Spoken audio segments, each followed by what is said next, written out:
Bapak melihat saat ini nih banyak sekali dana-dana yang sudah digelontorkan oleh pemerintah dalam bentuk APBD ya Pak ya, sudah dimaksimalkan, ternyata tidak mendapat tidak memberikan manfaat sih bagi masyarakat. Saya lihat karena banyak masyarakat yang kita lihat tumpang ya Pak, yang banyak masyarakat miskin. Apalagi kita lihat nih di Kabupaten Muba nih dengan dana yang 4,4 triliun APBD-nya, ternyata Muba faktanya dinyatakan oleh pemerintah Sumsel adalah daerah termiskin nomor 3 di Sumsel. Dengan kondisi itu kayaknya sangat miris ya, ada ketimpangan seperti itu dengan dana yang besar, biaya belanja besar, ternyata efek yang dirasakan oleh masyarakat, kemiskinan tetap tinggi.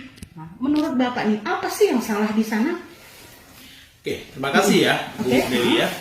Jadi ada sesuatu hal yang perlu saya sampaikan di sini. Pada saat kita mencermati terkait dengan anggaran pendapatan dan belanja daerah Kabupaten Musi Banyuasin pada tahun 2021 yang lalu katakanlah, itu teralokasi di 4,4 triliun. Nah, kita kan menjadi tanya-tanya. Dengan anggaran pendapatan belanja daerah sebesar 4,4 triliun, masih terjadi kejadian yang kita amati secara bersama-sama. Sebagai contoh nih ya, infrastruktur di pedesaan masih banyak jalan yang rusak, mungkin banyak sekolah juga yang belum terlalu bagus. Lalu tadi Bu Dewi sampaikan tingkat kemiskinan yang cukup tinggi gitu kan untuk di Provinsi Sumatera sendiri. Nah, ini pada saat kita perhatikan, kita analisa pengelolaan dana yang masuk dalam APBD itu ada masalah. Nah, masalahnya itu seperti apa? Makanya saya selalu bikin tagline adalah tata kelola keuangan atau anggaran keuangan daerah dan tata kelola pemerintahan di Kabupaten Musi Banyuasin itu perlu kita benahi. Nah, yang pertama yang perlu kita benahi adalah mindset tentang alokasinya. Nah, terjadi masalah di Kabupaten Musi Banyuasin adalah pada saat kita pelajari ada semacam alokasi perbedaan yang sangat tinggi, yang signifikan, yang mana di belanja operasinya itu angkanya 2,6 triliun, namun di sisi lain belanja modalnya hanya di angka 1,1 triliun, bahkan tidak sampai 1,1, katakanlah 1 triliun. Ketimpangan. Nah, belanja operasi ini kan artinya membebani APBD, yang mana sesuai dengan Peraturan Pemerintah Nomor 71 Tahun 2010 tentang Standar Akuntansi Pemerintahan, di bab 2 dinyatakan pada paragraf ke-36, belanja operasi adalah kegiatan pengeluaran anggaran yang dilakukan oleh pemerintah pusat, pemerintah daerah untuk kegiatan sehari-hari yang nilai manfaatnya jangka pendek. Nah, sekarang apa saja belanja operasi? Belanja operasi itu terdiri dari yang pertama belanja pegawai, yang kedua barang jasa, yang ketiga belanja bunga, yang keempat belanja hibah, yang kelima belanja sosial. Nah, inilah yang sangat tinggi kita perhatikan di Musi Banyuasin itu. Angkanya mencapai 2,6 triliun. Nah, sedangkan di sisi lain belanja modal itu hanya di angka 1 triliun gitu kan. Nah, sedangkan 1 triliun itu sendiri juga terdiri dari belanja tanah, belanja jembatan, belanja jalan, belanja pembangunan, dan ada juga untuk belanja mesin. Nah, belanja mesin ini nampaknya digunakan untuk belanja beli mobil gitu, sehingga ini pembangunannya akhirnya menurun gitu, di angka sampai mungkin mencapai 700 miliar dalam 1 tahun. Oke, jadi itu ya Pak yang kita lihat salah satu pemicunya ya Pak. Itu penyebabnya, itu mutlak itu Bu Dewi, itu mutlak, iya, itu mutlak penyebabnya. Kita kan cukup prihatin ini kan, beberapa kali kepemimpinan di Muba ini banyak yang tersangkut masalah hukum. Yang pertama mungkin di periode sebelum ini ada masalah hukum, lalu periode sekarang mungkin beberapa bulan yang lalu tersangkut masalah hukum. Nah, ini artinya ada sesuatu yang salah terkait dengan tata kelola. Makanya kita akan sampaikan kepada masyarakat Muba, kalau kita ingin merubah situasi Kabupaten Musi Banyuasin, maka kita harus mencari sosok pemimpin yang mempunyai kemampuan untuk mengelola keuangan pemerintahan di Kabupaten Muba untuk lebih baik lagi. Karena begini Bu Dewi ya, jika APBD ini kita kelola secara transparan, secara akuntabel, secara skala prioritas yang kita utamakan, sebenarnya tidak ada masalah untuk pembangunan infrastruktur. Bayangkan saja kalau kita alokasikan untuk belanja modalnya di angka 1,8 triliun, itu kita bisa alokasikan pembangunan di setiap desanya itu bisa 5 miliar 1 tahun. Gitu, masih ada sisa 600 miliar. 600 miliar kita bisa alokasikan untuk pembangunan yang menjadi skala prioritas. Sekarang apa yang menjadi ikon Musi Banyuasin? Bisa kita alokasikan pembangunan di angka 600 miliar tadi. Sedangkan di seluruh desa dalam wilayah Kabupaten Muba sudah alokasi 5 miliar dalam 1 tahun anggaran di luar dana desa. Wow. Di luar dana desa. Sedangkan dana desa sendiri yang dikelola oleh pemerintah desa angkanya hampir 2 miliar dalam 1 tahun 1 desa. Karena mereka teralokasi di Kabupaten Musi Banyuasin itu dengan 227 desa 460 miliar rupiah DD-ADD. Pada saat kita belanja modal di APBD, kita fokuskan untuk belanja infrastruktur, untuk pembangunan. Katakanlah kita bangun jalan, kita bangun jembatan kalau ada jembatan rusak, kita bangun SD kalau SD itu kurang bagus, tidak representatif, puskesmas kalau di situ ada puskesmas, kalau kurang rumah sakit kita bangun rumah sakit tipe Pratama, paling tidak seperti itu kan, untuk meningkatkan pelayanan kesehatan kepada masyarakat, kan ini penting, gitu kan. Nah, itu kita fokus bangun 5 miliar 1 desa. Nah, untuk 2 miliar kita memberikan kewenangan secara penuh kepada pemerintah desa untuk kegiatan pemberdayaan masyarakat desa. Pemberdayaan masyarakat desa. Nah, pemberdayaan ini seperti apa? Di sini kan yang namanya desa itu kan terdiri dari beberapa komponen. Di sana ada pemuda remaja yang tergabung dalam Karang Taruna. Di sana ada ibu-ibu yang aktif dalam pengajian, ibu-ibu pengajian. Di sana ada ibu-ibu PKK yang tergabung dalam ibu-ibu PKK. Nah, ini kita berikan kontribusi untuk meningkatkan kapasitas mereka, untuk berorganisasi, untuk berkegiatan, untuk melakukan latihan, diklat. Karena apa? Tergantung dengan mereka lah masa depan bangsa dan negara ini. Tergantung pada pemuda lah masa depan bangsa dan negara ini.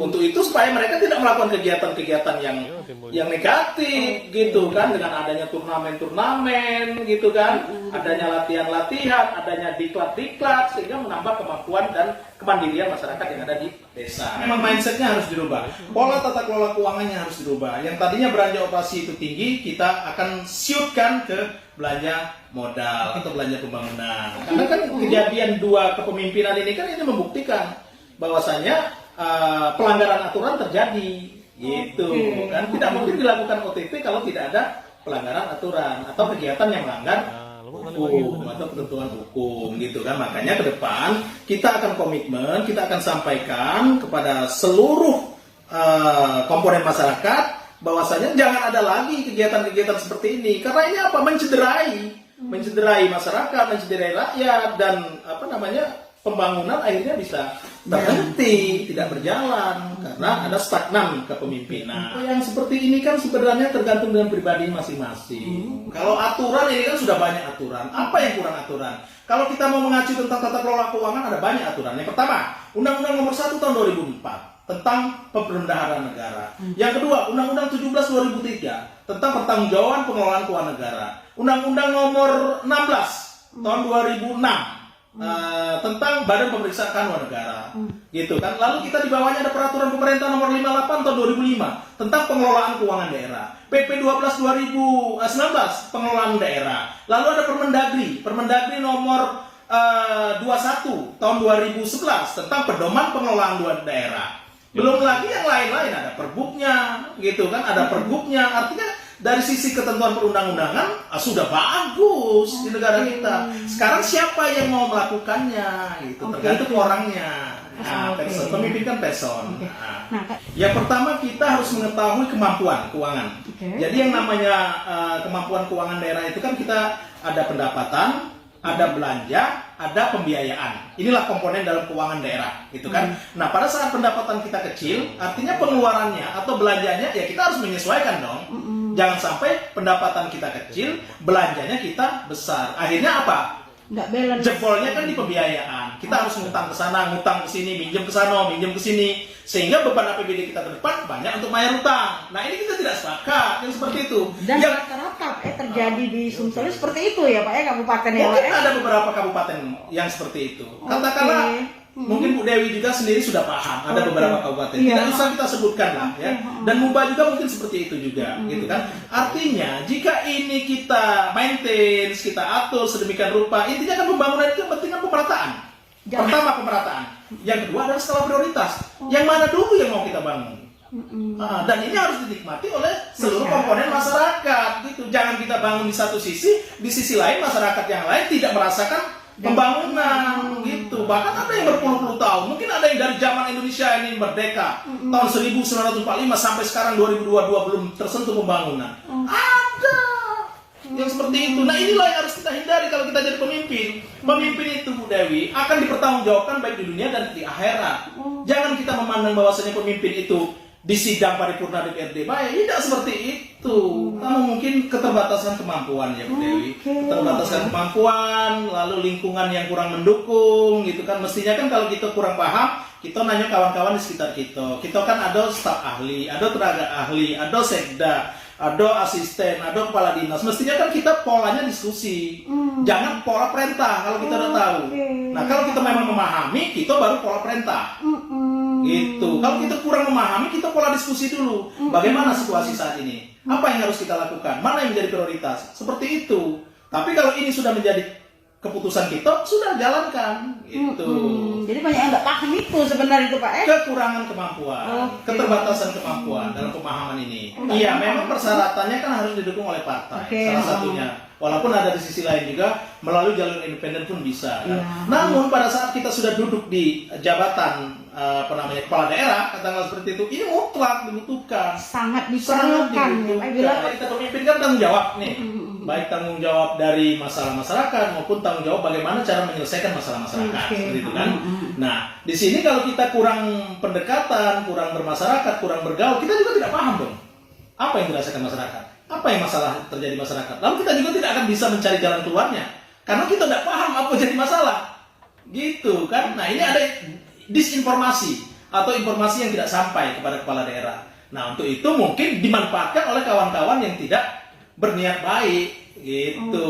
Dimanfaatkan oleh kawan-kawan yang tidak berniat baik. Ini artinya ya ada kesempatan dibuatlah kegiatan-kegiatan yang bukan menjadi skala prioritas. Miris-mirisnya kita di situ ya Pak ya. Gitu. Ya, yang pertama kan kita melihat itu masalah infrastruktur jalan ya Bu Dewi ya. Kita kan sangat miris ya, prihatin. Masa APBD 4,4 ada jalan yang kayak kubangan kerbau itu. Bahkan itu kan sudah diliput di TV One gitu kan, dan kita tahunya dari TV One.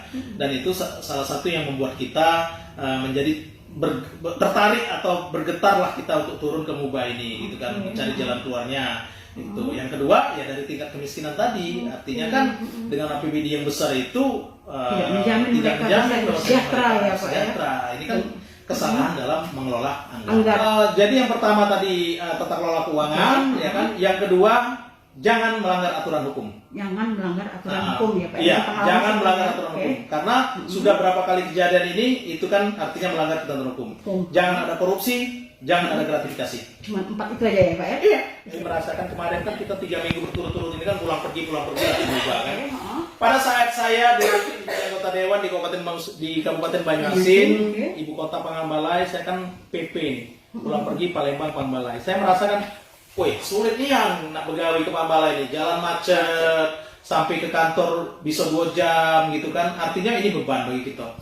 Nah setelah kita ke Muba kemarin, Masya Allah, lebih susah lagi ternyata. Rupanya kalau sampai Panganbalai itu, kantor kelelahan hampir sampai ke Palembang. Nah inilah gambarannya, kita susah di Panganbalai itu belum susahnya. Dalam bentuk begawi. Kalau kita lah dari Muba itu nak ke Palembang rasanya alang kelamonya, karena apa? Infrastrukturnya yang jelek gitu, tidak diurus gitu. Apa sih susahnya bangun? Nggak ada susahnya, karena duitnya ada gitu. Yang mesti jadi perhatian itu begini Bu Dewi ya. Banyuasin itu jalan dari Talang Jambi, Talang Keramat menuju ke Sungsang itu kan dibangun oleh pemerintah pusat. Nilainya 125 miliar. Sekarang aku nak nanya dengan Bu Dewi, begunurlah jalan dari situ ke Sungsang, apa begunurlah jalan dari Betong ke Sekayu? Betul sekali. Nah, Betong ke Sekayu artinya kalau ini kita jadikan skala prioritas, jalan Betong ke Sekayu itu lebih penting daripada jalan ke Sungsang. Sekarang dari tingkat okupasi atau kendaraan, kepadatan kendaraan, kan banyak ada kendaraan ke sana.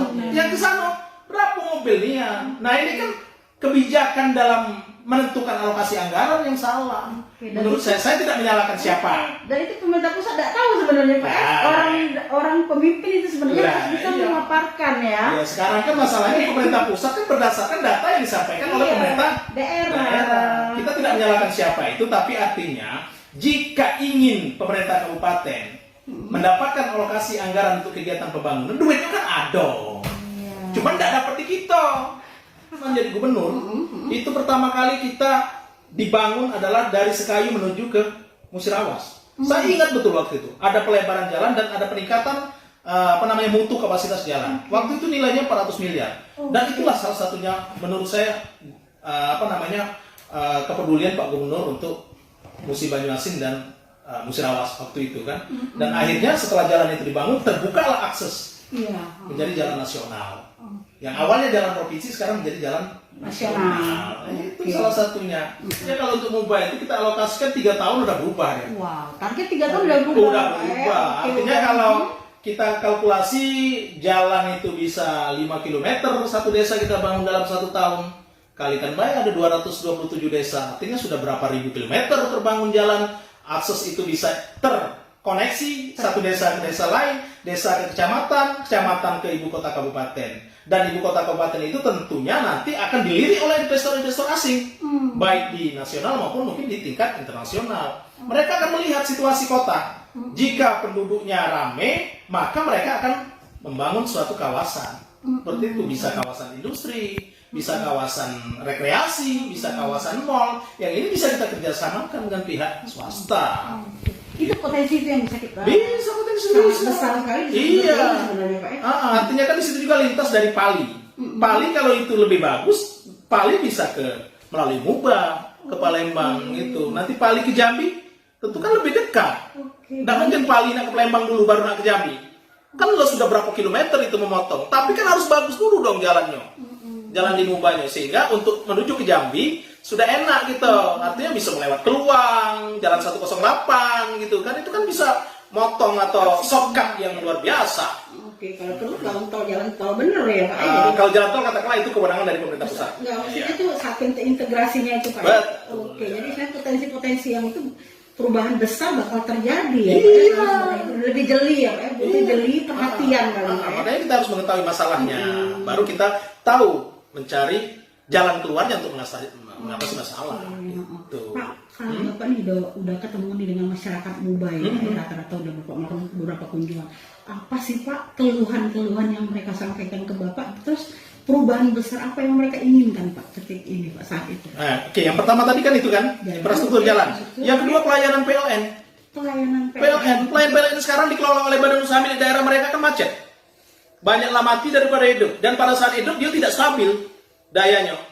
Iya, kalau katakanlah daya ini 20 watt, paling yang timbul 5 watt.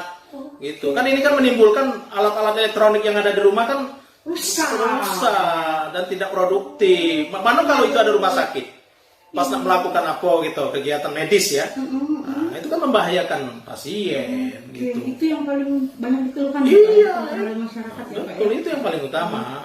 Belum lagi kita cerita lagi masalah PDAM. PDAM kan belum tersebar di setiap desa. Jadi mereka masih pakai sumur ya Pak. Pakai sumur segala macam. Itu kan banyak PR kita Bu Dewi di Muba itu. Jadi banyak. Berapa persen sih Pak di Muba yang sudah teraliri listrik kalau Bapak lihat Pak? Kalau teraliri listrik mungkin kan sudah ya, sudah teraliri listrik itu kan persentasenya cukup tinggi. Cuma pengelolaan dari tapi kualitas pelayanannya yang rendah, dan membayarnya tarifnya cukup tinggi. Kawan kita kemarin di seberang Mangunjaya itu 500.000 per bulan, tapi dengan kualitas yang apa adanya, gitu kan. Itu dikelola oleh badan usaha milik daerah. Itu cuma satu aja itu ya Pak. Itu dua, belum semuanya bisa. Belum diungkap semua ya Pak. Artinya memang harus ada itu yang dasar banget, harus ada dasar dan pabrik yang harus dirubah, harus ada need, harus ada perhatian, harus ada care ini yang sebenarnya ini care-nya itu yang kurang ya Pak dari pemimpin. Iya, padahal kita kan penghasil daya terbesar di Sumatera Selatan. Yang namanya pusat tenaga listrik di Kebun Duku, Des ya, itu kan tinggi itu.